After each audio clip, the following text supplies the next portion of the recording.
Chicago Now. It's time for Chicago Now. Yes, welcome to this edition of Chicago Now. Anthony Ponce here alongside Mr. Jake Hamilton. On a Thursday, we're cruising toward the weekend, everybody. We thank you for joining us. My man. Jake, I loved our segment earlier today on Good Day Chicago. Yeah. For those who missed it, first of all, what is the biggest summer blockbuster expected to be this summer in your mind? I mean, it's good right now at the pace that it's sort of clicking. It's going to be hard to top Lilo and Stitch. Oh, really? I mean, you know, just it's holding in there. You know, I always say kids movies and horror movies are the ones. Now, again, to that point, the live-action remake of How to Train Your Dragon opened huge. It's doing incredibly well. They're saying that 28 years later this weekend is going to do really good. That's definitely in the horror category, okay. Relative to its budget, of course. It'll open, you know, like it'll make back basically its budget this weekend.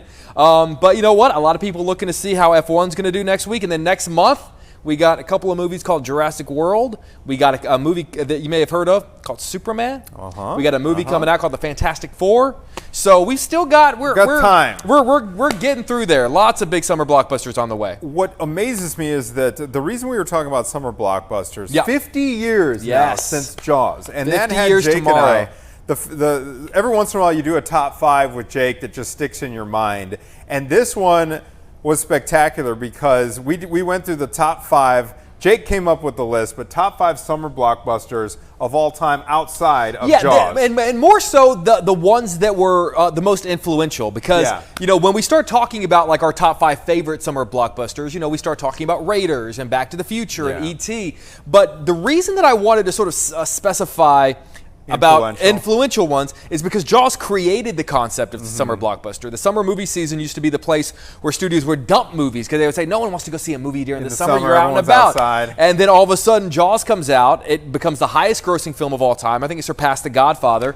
I believe it became the first movie to cross $100 million ever. And all of a sudden, it created this new summer movie season. That's cool. And so, you know, I wanted to pick the summer movies that kind of changed the game. Not necessarily the biggest or the best, but the ones, most highest grossing. Yeah, exactly. But the ones that kind of made Hollywood go, oh, that's really interesting. We're not looking at the list right now, so I hope we can recreate this with no script, no notes whatsoever. But one of the choices I was hoping was going to be on there and was the 1989 Batman. Yes, I mean, such a massive, massive movie. I mean, you were there. You said you remember that summer. I remember that summer because I remember the Coke cans had it on there, all the appeal, the hype around it. Remember the soundtrack? The on soundtrack, tape? the Danny Elfman sound, and the Prince song. The Prince song, the Joker dancing to the Prince song. I just never remember there being as much hype for a movie as that particular summer. And in 1989, remember the poster was just the symbol. Yes. That's all. Maybe they made it so slick. Yeah. Like I remember thinking, this is not Adam West. This is not like a cartoon. Yeah. This is actually a serious movie. And I just remember thinking, wow. Because director Tim Burton, he signed on and he said, listen, if I'm going to do this, I'm going to do it seriously. I'm not going to do a shtick. And yeah, you know, we had gotten the Dick Donner Superman movie about a decade before with obviously Christopher Reeve as Superman. But that didn't really have the impact that on the industry that with the merch that Batman did. Speaking of the impact on the industry itself, you made an interesting point about the whole Barbenheimer thing and how that was kind of was that intentional? I mean, you know, a lot of times when two big movies, exactly, just a couple of summers back, when two big movies are announced that they're going to come out the same day, it's kind of like a game of chicken. Everyone's waiting to see who blinks first and who moves their release date. Neither studio moved. It was Warner Brothers and Universal, Barbie and Oppenheimer. And it just sort of reminded, because a lot of times a big summer movie, they want the weekend all to themselves. They don't want to share it. They pick this weekend. This studio picks that weekend. Neither studio moved. They both came out, and they both did incredibly well. Both of them opened massively. They went on to do massive numbers, and it just proved to Hollywood that if you put you could have what they call counter programming. Put two really good movies, opposite movies out. I think that had to do with exactly it was like dark versus light. Exactly right. And it became a thing. It became a thing. It had a catchy name. Barbenheimer. And then it was definitely the 1 + 1 = 3 exactly kind of thing.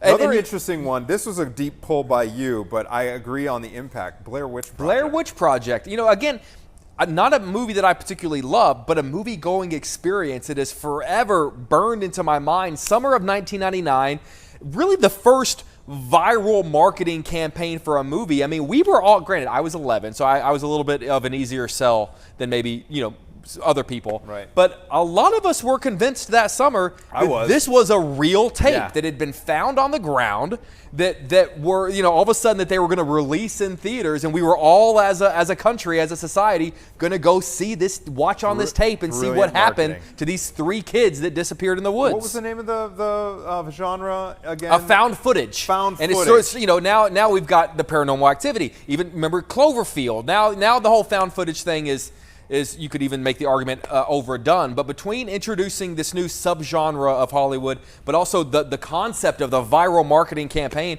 Blair Witch Project was incredibly Very influential. impactful. Yeah. I'll never forget, I was a summer intern in Washington, D.C. during that. And I had kind of a movie nerd friend who I worked in the office with, and he got me so hyped for that movie because it's like, this is found footage. They found it. Because the internet wasn't big enough to get online and go, is this a real thing? We all just kind of took people's words for it. And then number 1, you had Star Wars. You can't. I mean, the '77 Star Wars. I mean, imagine you're too young to have actually been there. Oh, for sure. Yeah, that was the year before I was born. Yeah. So, so '77. I mean, after sort of Spielberg's Jaws created this marketplace, created this world, all of a sudden studios start looking, well, what do we got? What do we got?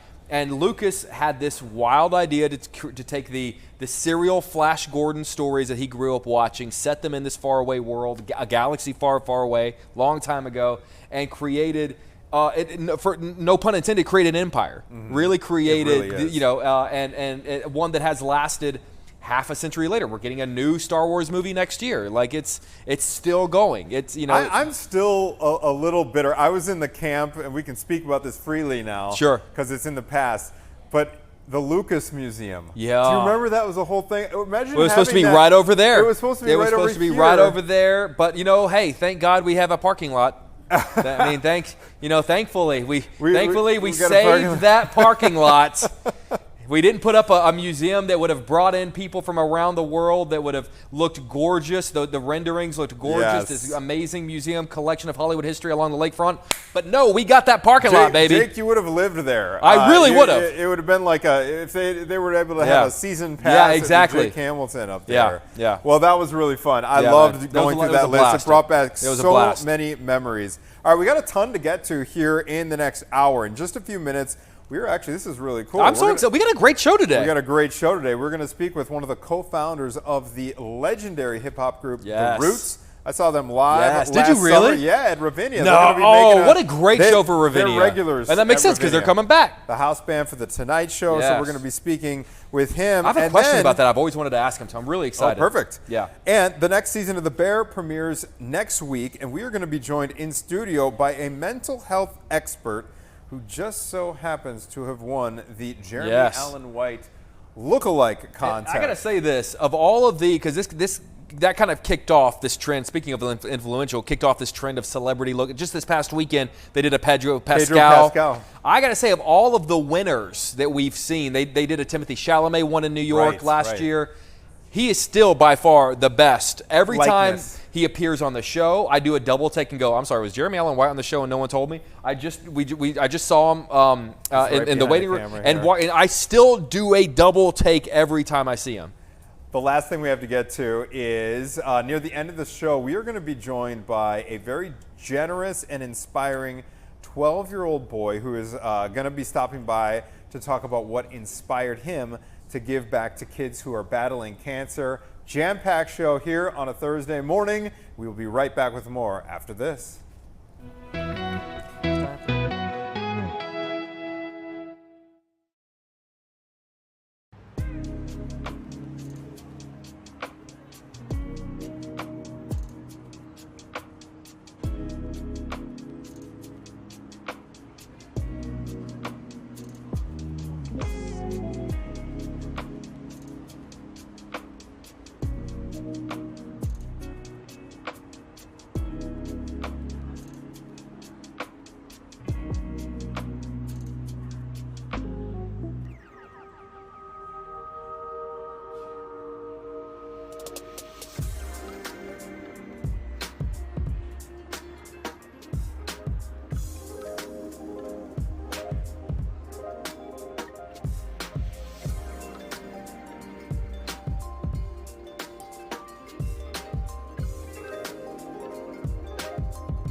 All right, welcome back to this Thursday morning edition of Chicago Now. Anthony Ponce here alongside Jake Hamilton. What can you tell us about the next edition of The Bear here? I understand the show is about to make, what is this? Next season 3 season or 4? four, baby. 4, okay. Season 4. We basically have Jeremy Allen White on the show right now. Hi.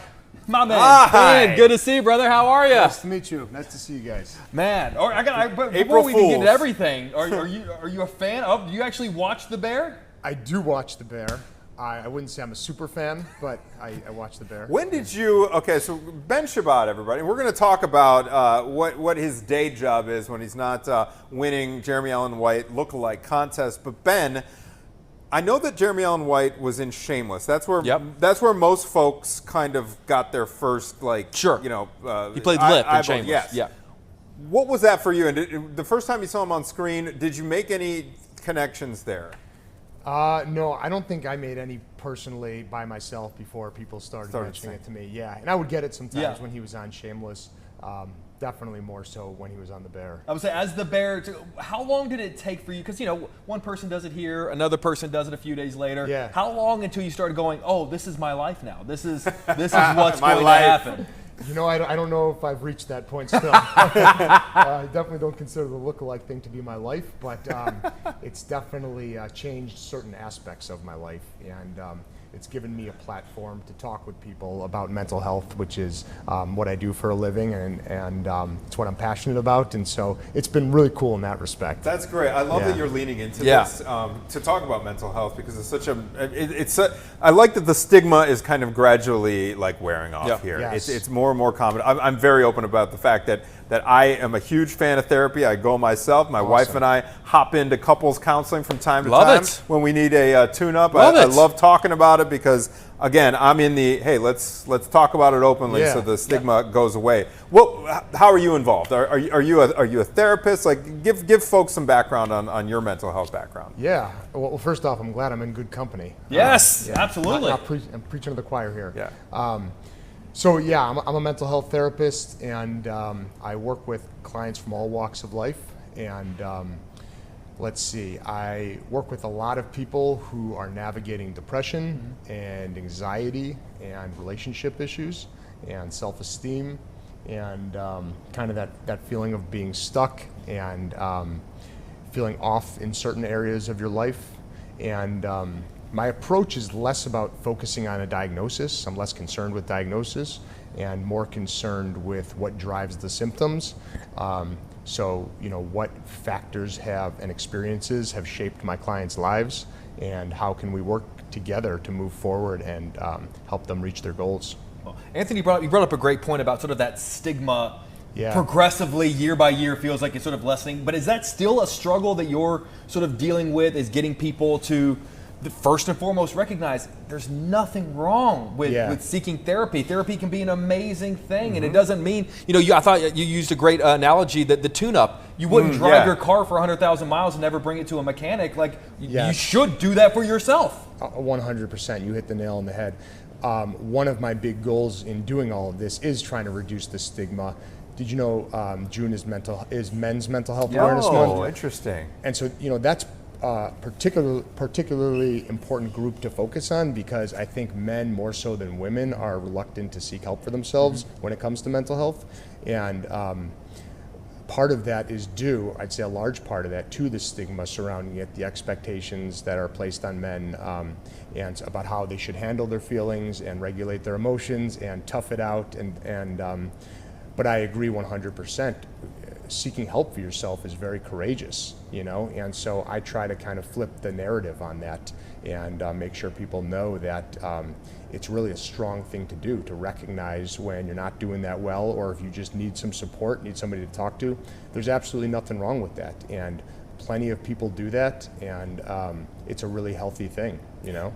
Yeah, here in 2025, are you finding that more and more men are being open about kind of exposing themselves? It can't be easy for a lot of folks to make their way in to speak with someone one-on-one, but for men in particular, do you feel like the problem is do you feel like things are getting better? Things are getting better, yeah. I think there's been a huge shift in the way people view mental health. I think it's being talked about more openly. I think people are more willing not only to seek out therapy, but just discuss it with people. You know, it used to be more of a hidden thing. You know, you're kind of going in the back door and you don't want anybody to see you. But now people are very open about the fact that they're in therapy and why they're in therapy. And it's awesome. It's just like going to the doctor, like it should be. Just, you know, you're doing something else to help yourself. And you work out, you know, you use the car analogy, you work out to keep your body strong. People go to therapy as a tool to keep their mind strong. I love that. And I'm all for it, obviously. And you know, to circle back around, something I thought you said was really interesting is it's fun to talk about the Jeremy Allen White lookalike contest, and it's fun to, you know, we'll show video of it, you know, because we had cameras whenever you did it. Yeah. But I love that you sort of took that moment and said, okay, that's great, that's funny, fantastic. Yeah. How can I capitalize on that? And you're taking a moment that was about you, and you're using it to make it about other people, and I think that's really cool. Thank you, I appreciate that. Yeah, I don't know, it's kind of like, it's hard to think back to what I was thinking at the time specifically. Right. I just knew that there were a lot of eyes on me, Yeah. and I knew that people were reaching out to me and pointing out the irony of me looking like this chef who's obviously going through a lot of mental health struggles. Who could use a little therapy. Yes, yeah. and I'm a mental health therapist, Yeah. and so that partially pointed me in the direction of doing what I'm doing now. But also just that, you know, I figured I'm having these conversations with people one-on-one all the time. You know, I am humbled and grateful to my clients for trusting me, you know, bringing me into their world and allowing me to walk alongside them and help them discover new possibilities. And now I have this huge audience. I'm like, in what way could I bring this, you know, to everybody or to more people? And so, yeah, that's been kind of the driving force behind everything I've been doing since then. I know that it likely depends on the client. If it's you know, an older person, a man, a woman, a child, or whatever, or a couple, as you mentioned. But are you noticing any common threads or connective tissue in terms of what is driving people into therapy here in 2025? For example, we have spent a lot of time reporting on cell phones, social media, that kind of thing. Yeah, you know, that's a great question. I don't have the answer for sure about that. I can say based on my experience and talking to other colleagues in the field, I do get the sense that people are just feeling unfulfilled in various areas of their life. And what's driving that, I think, depends on the person for sure. But I think social media definitely plays a role. The fast pace of society these days plays a role. And everything is just in your face. And when it comes to school, I don't think the path is as clear as it used to be. You know, post-secondary school. Right. I think when it comes to work, the path isn't as clear as it used to be. People hop around jobs a lot more. And they connect with people in different ways. You know, I think in some ways social media is healthy because it keeps people connected. In other ways, people rely on it entirely to stay connected, and that's not a healthy thing too. I think it's funny at the actual competition that I won. One of the things that I took away from it was how cool it was to just have so many people in person celebrating. Oh, yeah. And that to me felt more rare. As opposed to like, heart, yes, press a heart. Yeah. Yes, and yeah, a lot of people were recording and that type of stuff, but I also noticed a lot of people just talking with each other and laughing with each other and having fun and not staring at the screen. And so, you know, everything was kind of a whirlwind, but when I walked away, I was like, that was a really cool, before I even knew that it blew up so much, you know?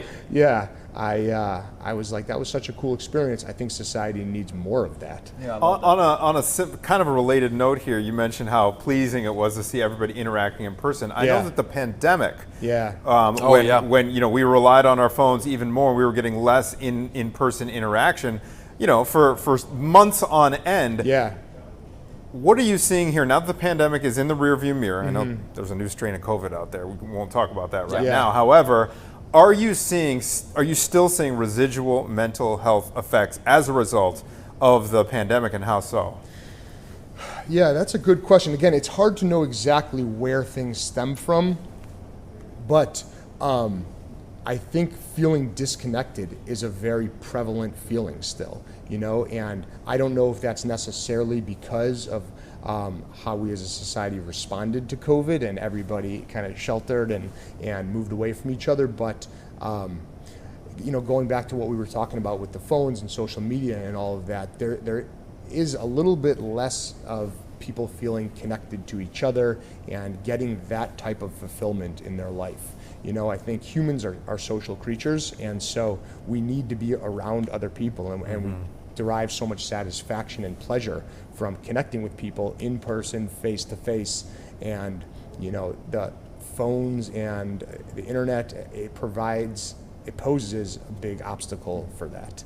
So we got to just figure out how to overcome that. I'm curious how much, I'm the entertainment reporter here, and I'm really curious how much, we talked about the stigma sort of coming away from mental health, how much pop culture can help in a way make people accept therapy. One of the most popular shows on TV right now is Shrinking. Yeah. And which is very much a love letter to to people going to therapy and for mental health. And do you guys notice when something like Shrinking or a movie or anything in pop culture that gives a thumbs up to therapy, do you notice sort of people responding in that way? Yeah, well, I don't. It's not like I notice an influx. Like in someone's coming in and be like, I saw Shrinking. That, not so much. Yeah. But I do think that that it reflects the reality from what I've seen on TV of how people view therapy, which is accurate. In that it's not a magical fix, but it does provide a space to self-reflect and figure things out. That's what therapy is about. It's very hard to be objective about your own behavior, and because of that, it's hard to identify those personal factors that lead to negative cycles that a lot of us experience. And so that's why therapy is so helpful for a lot of people, because you're talking to somebody, discussing what's going on in your life. This is a person who doesn't know you in any other regard, and that's when the ideas start coming out, the feelings start coming out, the thoughts, the emotions, and you can really parse through them and figure out, hey, where do I want to go? What's getting in my way? And your therapist kind of walks alongside you, and it's a really cool experience. Do you have any advice for folks who are tuning in right now? I know a lot of times it's you gather up the courage to pursue therapy. You get in front of someone and it doesn't end up being the right match between client and therapist or patient and doctor. What advice do you have for folks out there to find the right match? So it sometimes you're right. It doesn't always work out the first time or the second time, because the biggest indicator for effective therapy is the rapport you have with your therapist. And you can get a very knowledgeable therapist, but personality-wise, you don't connect with them. And it's so important. And so when you're looking for a therapist, you're looking for somebody who you can relate to on a personal level, but also somebody who understands therapy and psychology very well. And getting that match, it's just like finding a doctor. People switch doctors all the time because you just don't feel great about the person working with you. And there's no one-size-fits-all model. And so a therapist could be really good with one client and not good with another client. And so, sometimes it takes some jumping around, and that can be frustrating and an unfortunate part of seeking out therapy. But if it's a tool that you want to use, it's well worth it. What the responsibility of a client, though, in regards to being honest with their therapist? Absolutely. How difficult is that for you? Because a lot of times, especially if you're in a situation where maybe there is something in your life you need to talk about, we're all the hero of our own story. Maybe how often do you run into that struggle of being like, listen, you're gonna lean into this more. Well, I think a good therapist knows how to ask the right questions and elicit the right information, because the trickiest part is not, in my experience, the trickiest part is not that the client is trying to intentionally deceive the therapist. The trickiest part is when the client is trying to deceive themselves. Oh, wow. Yeah. And that you have to treat very delicately. And it requires skill, and it just requires a good therapist. The lightest of touches, because like if you go down that, if you put a mirror in their face too soon or in the wrong way, boom, that person could be scared out of their mind. So it's just about asking questions, and it's not like I know I have all the answers when they walk in, you know, like I know this about you and this is what you need to do. It's not that. It's about me getting to know them, and getting to know them means asking a lot of questions and seeing where the patterns are and seeing where the disconnects are. And that's how you figure out, that's how you really get to know somebody. All right. Before we get to Jake Hamilton's actual conversation with the actual Jeremy Allen White, one more question for you while we have you, Ben. Yeah. How can people find you or get connected with your services if they are looking for some support? So my email is benshabad@gmail.com. You can find me on Psychology Today just by searching my name. And if you want to tune into my mental health videos, just check me out at Ben Shabad Finally. That's my Instagram account. Love Nice. it. I like Absolutely. that. Thank you so much. Excellent, Thanks man. for That was having great. me. Dude, It's really, thank you. really fun Great to being meet here. you in That was person. I've awesome. seen you on TV Yes. in a blue apron, maybe in a white t-shirt. Yeah. It's good to see you in person and learn a lot more about your day job, which is so important. Thanks for having Ben. me. Thanks, man. You guys Yes. do an awesome job. every Hey. day. Oh, thanks very much. Appreciate Yeah, you, we man. appreciate you watching, That's and awesome. we will be back with more Chicago Now right after this.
All right, welcome back. It is now 10:34. Great conversation with Ben. I'm a big fan of his. Yeah, me too. That's actually the first time I love Chicago Now because we actually get to have sort of longer sound meals, not sound bites. That's right. Yeah. I haven't heard that one. I like that. You know, I liked him. You know, he sort of reminds me. You know, we had not in a like back pat kind of way, but we had Gary Sinise on the show in the 9 o'clock hour of Good Day Chicago. And the reason we had him on the show is because he and his band, the Lieutenant Dan Band, they're doing a performance at Cantini Park to raise money for our veterans. And the reason that I bring that up is, and it kind of reminded me of what Ben is doing, where he's taking something that, like, not to knock, not to seem insignificant, but he's taking like a celebrity lookalike contest and going, okay, yeah, you know what? That's fun. That's great. I look like this guy. Let's talk about, let me use this platform now that people want to talk to me to talk about mental health. And Gary Sinise is doing the same thing with his acting career. That's great. You want to talk about Forrest Gump? Let's talk about our veterans. I just think that's really cool when someone's given that opportunity and they use it. And they lean into it. Lean into it, exactly. in a And they make positive way. it, you know, they take a moment that's about themselves and they use it as a springboard to make it about other people, and I think that's very cool. So cool. Before we talk about your actual interview with the Jeremy Allen White, well, what's happening at Cantini Park? I've done some work with them. They're wonderful, but what's happening July with July 12th, Gary Sinise and the Lieutenant Dan Band. There's going to be a concert out there, $50 a ticket. And it seems like it's going to be a really amazing concert, an amazing event. And, you know, he was just saying that tomorrow he's leaving. He kind of tours around, and he has the Gary Sinise Foundation, which raises a lot of money for our veterans. And so, yeah, he's going to be out there. We've got a couple of weeks to get people out there. But he said he's been out here before. And, of course, he's from the area. You know, he did Steppenwolf, and he does a lot of plays over at Steppenwolf, even to this day. I think that his first one about a veteran was back in the 80s. I really thought he kind of corrected me. That, you know, I kind of thought that the character of Lieutenant Dan was sort of what got him into wanting to help our veterans. He said that he was doing way before that? he was doing stories about veterans, you know, in Chicago and Steppenwolf in the 80s. Okay. So yeah, a lot of stuff, and we'll have more about that concert on GDC in the coming weeks. Love it. All right, season 4 of The Bear. It premieres Wednesday, June 25th. That's a week from yesterday. Are you a fan of the show? I am, but I'm only on season 2. Dude, you got to come on, man. They're only like 30 minutes apiece. I know. It's very I'm in the fast. middle of season 2. I love it so far, but I'm not caught up. Sure. Feel free. I know that I'm not going to ruin it. I won't spoil it for you. There's a statute of limitations, but run me through what you talked about with Jeremy Allen White as we get ready for this. Well, you know, we laughed yesterday about how often someone has to come on the show to be friend of the show, but he comes on about once a year. He's actually in town right now shooting a movie called Enemies with Austin Butler. It's so funny. I feel like Jeremy Allen White can't get out of Chicago whether he wants to or not. But yeah, season 4 of The Bear returns to FX and Hulu next week. Without getting into any spoilers, season 3 left off on a heck of a cliffhanger, man. Okay. You know, it tells a really great story about if you've never seen the show, old school, basically Mr. Beef, right? It's Chicago sandwich shop. And, you know, the owner passes away, and he passes the shop on to his brother, who is this prestigious New York, you know, culinary artist, right? You know, he's not going to debase himself by working in a Chicago sandwich shop. So he takes the shop, he takes the employees, and says, we're going to turn it into a Michelin star rated restaurant called The Bear. And it's all of the, for lack of a better word, hijinks that comes with trying to turn, you know, an old school greasy sandwich shop into the sort of place that wins a Michelin star. We had Jeremy, you know, we've had, you know, it's introduced the world to a lot of great actors outside of Jeremy Allen White. We got Ayo Edebere, who seems to win Best Supporting Actress in a Comedy Series Emmy just about every year. Eben Moss-Bacharach, who, he's cousin, right? He's cousin, okay. And he's about to be known as the Thing when Fantastic Four hits theaters next month. He's joining the Marvel Cinematic Universe. Wow. You know, the whole cast has basically become all stars. But yeah, we had Jeremy Allen White on the show, literally right there, not too long ago, and you know, we talked about a lot of things, but also just. You know, this is a guy who spends a lot of time in Chicago. He shot Shameless here. He played Lip years back, and just his experience. This movie with Austin. Yeah, that's what I'm saying. The dude can't get out of Chicago whether he wants to or not. But I'm not sure he wants to based on how he talked about the city. I love Chicago so much. I love the people. I love the food. I love kind of like the camaraderie of the city. And it was interesting. Like, I would spend a lot of time here for Shameless, but I feel like I understood kind of like one version of Chicago while I would come visit to shoot Shameless, but then to come do The Bear, I feel like I had like I don't know, a different pair of glasses on or something like that. It's an interesting perspective, and I got to say, I am happy that he's filming the city, or the new movie in the city right now, Enemies, because I believe Shameless and I know The Bear often starts shooting in February. And so I feel like, you know, you watch the show, it tends to have that vibe, that look of when Chicago is kind of a little overcast, a little cold, everyone's wearing the big coats. Yep. And I feel bad, you know, the guy keeps coming back to the city at the worst time during the to year. shoot here. And, you know, those long takes outside, everything. So we got to, you know, we're looking out the window right now. We got a beautiful summer day. And so I'm hoping that his Enemies shoot with Austin Butler right now is just a little bit more comfy. Jake, one of the interesting things you've talked to me about over the years is when actors get typecast into certain roles that they're just known for and they can't escape it. Yeah, Gary Oldman just talked about always being cast as villains. Oh, yeah, that's right. Yeah. He does have that's right. He has the type. With Jeremy Allen White, all right, in terms of always being known as Carmy, he's been pretty Did you just unveil the we trailer did. for this We new did. Springsteen You know thing? what? I don't think anyone's going to be able to say within a couple of months that he's typecast as anything, because there's a real good shot in a couple of months when we reveal the 5 Best Actor Oscar nominees for this year's performances. The nominees will be announced to next year. That his performance in the upcoming music biopic Springsteen.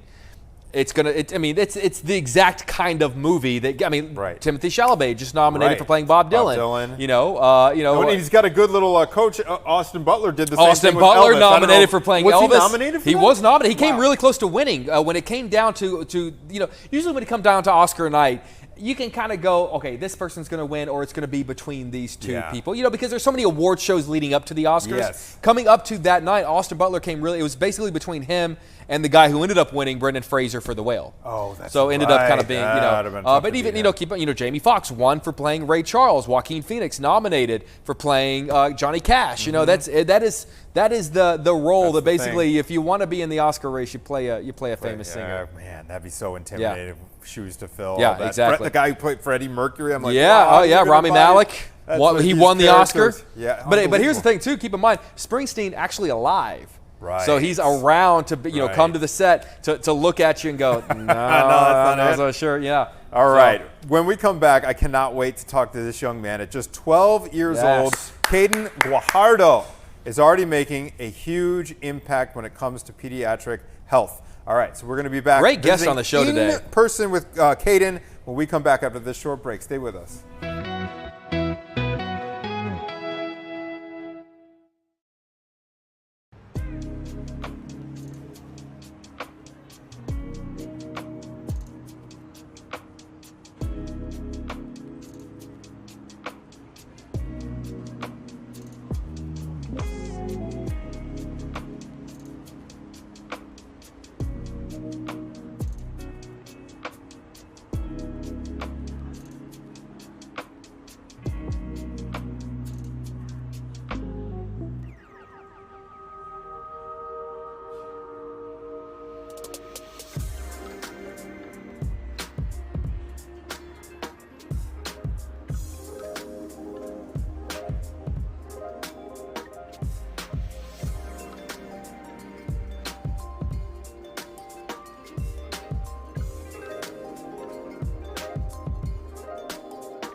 Welcome back to Chicago Now. I actually think this is one of the best shows in terms of the content and our Stacked guests. rundown. We just had an amazing live guest. Now we got 2 amazing live guests.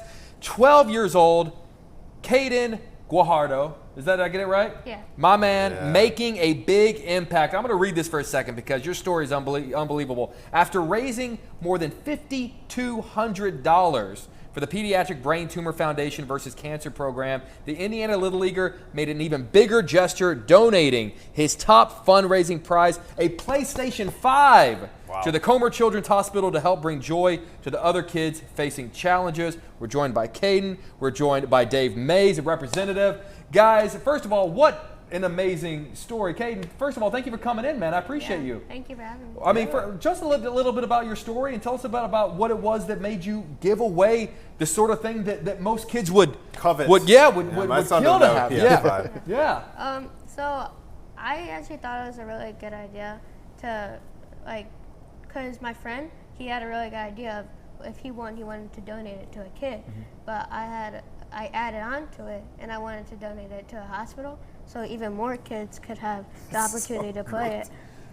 That is so great. We have adults on our Awesome, show right? that would not do that. Brian, mean, when you hear something like that, how do you even react to something like that? I mean, it's absolutely incredible. The fact that such a selfless act of not only raising the amount of money that he raised, but like you guys said, to take that top prize that most kids would love to have and be able to share that with kids and bring them joy when they're obviously dealing, with a tough situation and potentially a cancer diagnosis. So couldn't be more proud of Caiden and our league, our board of directors. I serve on the board of directors as well for Crown Point Baseball, and they really just bought in, and we're just so blessed that our community really stepped up and raised $70,000 on a $50,000 goal. We had a $50,000 goal. I thought it was I thought it was a stretch. I'm going to be honest, but we absolutely crushed it. I mean, our community did great, and all the kids did great. Amazing, my man. Caiden, I understand before this PS5 donation, you had raised $5,200 yourself for this cause, right? Will you talk about how you did that, and also why it was important for you to pick this cause of all the other causes you could have helped out? Why'd you do this one? So our baseball league, Cal Ripken, they actually hosted the charity fundraiser, and about 60 teams donated towards it. So lots and lots of money came from other kids and teams. That's so great. And and this particular cause, why do you think it's important? I think it's important because I know people that are sick from cancer too. So I wanted to contribute to it as well as other people, and I think the money would go to a very good cause. Wow. Now there might be kids at home watching, their parents watching, they're thinking okay, Caiden did this, maybe I can do it too. What advice would you give anyone watching that says, okay, you know what, I'm inspired, I also want to make a difference? I think it could be as little as when you're going to a grocery store and they ask you to round up for charity, you could do round up and it'll still help them. I like that. I like every little bit helps and it adds up. Dave, let me ask you this: how exactly does this money raise? You mentioned about $70K through the Bulldogs Strikeout Childhood Cancer Program directly help kids and families who are facing brain tumors. Yeah, so at our foundation, we actually have a emergency financial assistance program that we call the Butterfly Fund, and that goes to help families even pay their bills, down to gift cards for food and gas and parking vouchers and whatever it is that we can help support them financially. But also we have more family support programs that support families emotionally. We have peer-to-peer mentor groups as well, even unfortunately bereavement groups for those families unfortunately that have lost a child to brain cancer. And so a lot of the funds are going to go to support the family support programs. But we also invest in research as well, and we find that extremely important to invest in research because not only do we want a cure one day, our vision is a cure in a world without childhood brain tumors. And so essentially, we invest in research as well, and we find that extremely important as well. Wow. Anthony knows that sometimes, we'll have celebrities come in studio and they always have big entourages. I don't know if I've seen a bigger entourage than those rolling with Caiden right now. Caiden's got just about the biggest celebrity entourage I've ever seen. Caiden, when the friends and family, when they all found out what it was that you were doing, not just the money that you raised, but that selfless act of giving away that PS5, what was the reaction from friends and family that you got? We were very shocked, and we weren't expecting this because our original goal was just $1,000, and we were hoping to get that, but to blow it over by a lot is crazy. Really cool. Dave, tell us a little bit more about the Versus Cancer program and how it works with youth sports. I see a couple of these kids wearing baseball uniforms. Yes. Tell us about this collaboration. Yeah, so Versus Cancer is actually a program at the foundation where we work with sports teams of all different levels. So youth, through high school, college, even in the professional ranks as well. And so essentially, they host an event or a game and label that as their Versus Cancer awareness event or game. We give them the platform to fundraise. We use an online platform to make it pretty easy for them to take a link and put it out. Parents can put it out on their social media, and they can text grandma and grandpa, what have you, email them and say, hey, will you please, donate to the cause that we're trying to support. And so we make it super easy, turnkey, all while being able to make a really awesome impact. And to that point, do these stories like Caiden's story, does it snowball? Like all it takes is one great kid like this, and next thing you know, all of a sudden that snowball starts rolling down the hill, and just donations get bigger and selfless acts get bigger. I mean, all it takes is one kid to make this kind of difference. Absolutely, couldn't agree more, and that's why we sincerely appreciate you having us on today as well. Really to get the word out and show and display, what kids can do. I mean, it's really the theme of this initiative has been kids helping kids, and like I can't be any more inspired myself. Sure. As a board member for the league and also to work for the foundation to make that connection. But yeah, anybody that is out there that would like to get involved, we just suggest that you go to curethekids.org, which is our website, and you can contact us to get involved and potentially host an event just like we did in Crown. Awesome. You guys make it super easy. Turnkey, as you mentioned. Yeah. Hey, what would you want to share to folks who are watching right now about the team at Comer? Any insight that you can provide for the level of care that kids are getting at Comer Children's Hospital? Yeah, I mean, great, awesome care. And really what's the reason that we want to donate this too is really it's going to their child life programs. And their child life programs are really developed to help kids be kids, right, while they're in the hospital. So, obviously they're going through, a tough journey and doing things like having a PlayStation, right, and having educational, tutors and things like that come in. It's extremely important for kids, again, to, be kids while they're in the hospital. And so, it's an awesome selfless act here to help Comer Children's be able to, do those things for those kids. Love it. Love it. All right, before we go to break, one more time. I know you just mentioned that website, but just so people know, we always like to tell people things of course. 2 times at least to hammer it home. Yeah, so the Pediatric Brain Tumor Foundation, either Google it or you can see our website is curethekids.org. All kinds of information on there about volunteer opportunities, whether it be advocacy, fundraising, you name it. So we encourage anybody to visit our website and reach out, and we're happy to partner with you. Awesome. All right, Dave Mays and the great, the modern-day living legend, Yes. Caiden Guajardo. Way to go. Nice work, buddy. We really I want one of those appreciate hats, it. man. Yeah. We'll get you one. I got to get one of those Thank you hats. for being in studio, and we'll be back with more Chicago Now right after this.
Welcome back. How cool was he? 10:54. I've loved all of our live. I know we've had some in-studio great guests today. We got some talented folks behind the do. scenes here at Chicago Now. We do. Big hearts, smart people. I didn't say that. All right, here's a question. We're only one day away from the I know. weekend. I do keep thinking it's Man, Friday. these Chicago summer weekends, they're so precious, and it's going to fly by. So Yep. if you are looking for something fun to do this weekend, our very own Justine Baker has some ideas for you. I'm Justine Baker, and I cover trends and everything that's happening in the city, Chicago. It's the weekend we've been waiting for, the official start of summer. Here's what's happening this weekend. EDM legend Steve Aoki is turning Navy Pier into a party on Friday night.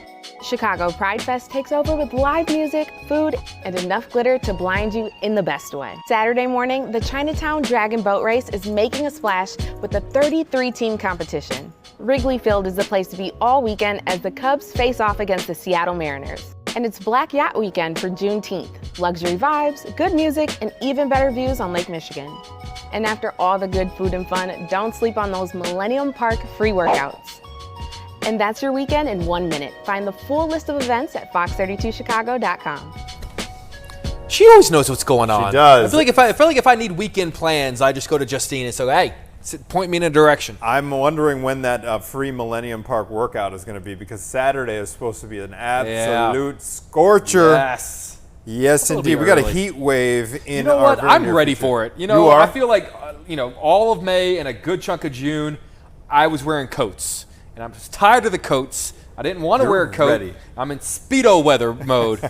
It's Speedo time. Speedo. Taking a Speedo time. Give the people what they want. We got some cool stuff coming up on Good Day Yeah, Chicago give us tomorrow. a little taste of what to you got coming celebrate, up. we kicked off the show talking about this, but to celebrate the 50th anniversary of Jaws, I got a couple of cool things. I'm going live out to the shed. We're going to talk with some folks about the sharks that they have out there, but also, a lot of people don't know this, and not to bring down the mood, but the movie Jaws, it was so big that it had a really negative impact on the Like the shark beach-going wildlife and this public- beach going. The shark people started hunting sharks after that.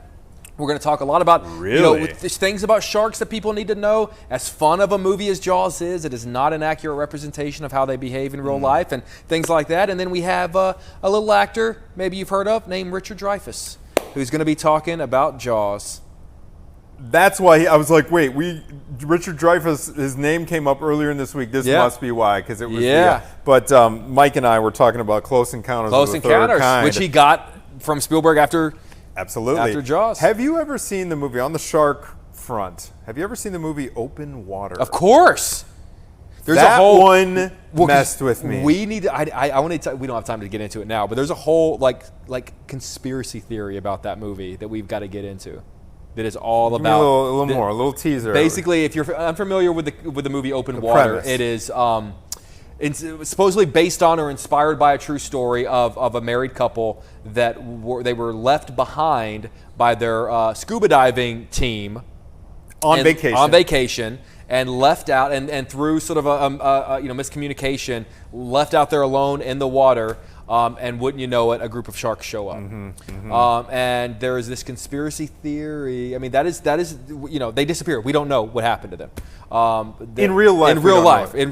But there is a conspiracy theory that maybe it was a planned thing. A planned thing. Yeah. That's a rabbit hole I have Yeah, not gone I think down, there was but like some Dateline special. the reason that, so we've been talking a lot about horror movies this week, and those slasher films and everything. That's one category, Sure. but when it's so realistic, A thing like that could happen. because that actually could happen. Of course, like of course. you go out there, they miscount. I guarantee you, at some time the it has heck out- happened. Exactly, and you just picture yourself in that situation. It's just like, whoa. Yeah. Things like, I don't know. They made a movie about the tsunami, like Exactly. those Yeah, kinds of of things. course.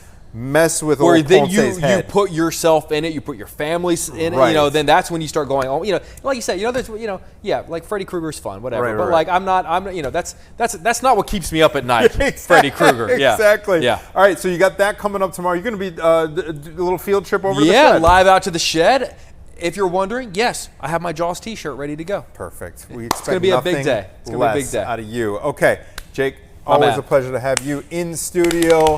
Great lineup today. We will be back with more Chicago Now, the Friday edition. We have almost made it to the end of the work week, everybody. Stay cool out there. Oh, we got a best of. Oh, that's Best right. I of. am told. Thank you for the reminder. A best Best of of. Chicago. Man, Imagine that you guys have done enough shows that you can now fill an entire best of. So we won't be here live, but it's a best of Chicago Now. Am I in it? During the Yes, 10. I made it. I made the best of. I hope Jeremy Piven's in it too. We might have to do a little censoring. I was about to say, we might need the bleep button if we bring Piven back. That's coming up tomorrow, 10 a.m. here on Chicago Now. Have a great rest of your Thursday, everybody.